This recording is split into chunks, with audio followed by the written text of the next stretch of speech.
هي الأكاديمية حتنشأ، حيكون فيها كنخبة من الاستشاريين لا زي ستار النفسيين. اكاديمي يعني حيناموا في الاكاديميه؟ لا حيجوا 3 مرات في الأسبوع، لكن حيكون تحتنا يعني أيدي متخصصين نفسيين استشاريين في أمور الزواج.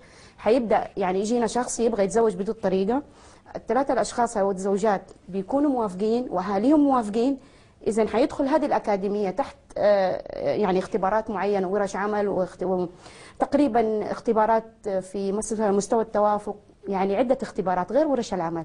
بعد ال6 شهور حنشوف هل هو يصلح، زي برامج، في برامج امريكيه واوروبيه كذا عاملينها، هل هو يصلح يتزوج بشكل ثاني يعني. هل هو يصلح يتزوج، هل هو قادر على انه يفتح 3 بيوت.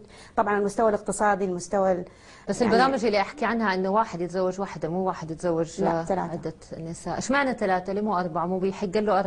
بعد 10 سنين اذا نجح زواجه نديله الرابعه هديه مجانا، يعني هو المفضل 3. هذه امانه هذه الحاله اسمحي لي هنا حموت من الضحك. دلاله على انها شلع. مجرد فكره انه هو يتزوج من 3 زوجات اصلا في الاصل، بغض النظر عن انه الرابعه مجانا نزلت في القران الكريم، نص عليها القران الكريم في ايه معينه. ممكن ضيوفي او الجمهور يعني يناقش هذه القضيه بشكل يعني كبير او حيسال فيه تساؤلات. انا عن نفسي اختصر الموضوع في انه هي قضيه انا اؤمن بها، نعم. يعني نزلت في القران الكريم اذا مسلم بها بالنسبه لي. نعم. لكن كفكره انه الرجل المتزوج يتزوج من اخريات، هذه القضيه انا بعيده عنها تماما. كيف؟ لانه انا في الجمعيه طلبت من الدكتور عطله العبار اللي هو رئيس الجمعيه انه انا عندي مشروع قائم على فكره تزويج رجل غير متزوج شاب من سن 25 سنه الى 35 فما فوق من 3 زوجات في شهر واحد، كل زوجه 10. حتقولي لي السبب ليش فكرتي نشأت بهذه الطريقه؟ لها 1.5 سنة. مقتنعه انا بفكره. اسفه غصبا عني ضحك. لا عيدي لي اياها مره ثانيه. ازوج رجل غير متزوج، انا ليس لي دخل تماما البتة بالمتزوجين. شاب يريد ان يتزوج من 3 فتيات. طيب ليش تزوجي 3؟ ليش شهر واحد؟ ليه مو اسبوع؟ لا هو طبعا نحن ما حنزوجه في شهر واحد من ال3 زوجات الا بعد ما حانشئ اكاديميه اسمها اكاديميه زواج، تقريبا شبيهه باكاديميه ستار اكاديمي مع الفارق يعني.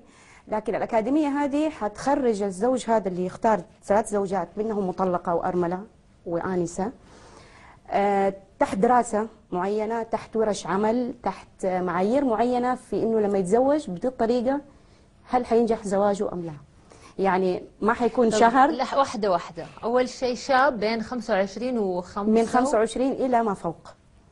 بس يعني حتى لو رجل في 60 شاب يعني غير متزوج. غير متزوج وتزوجيه 3 نساء بتراضي جميع الأطراف.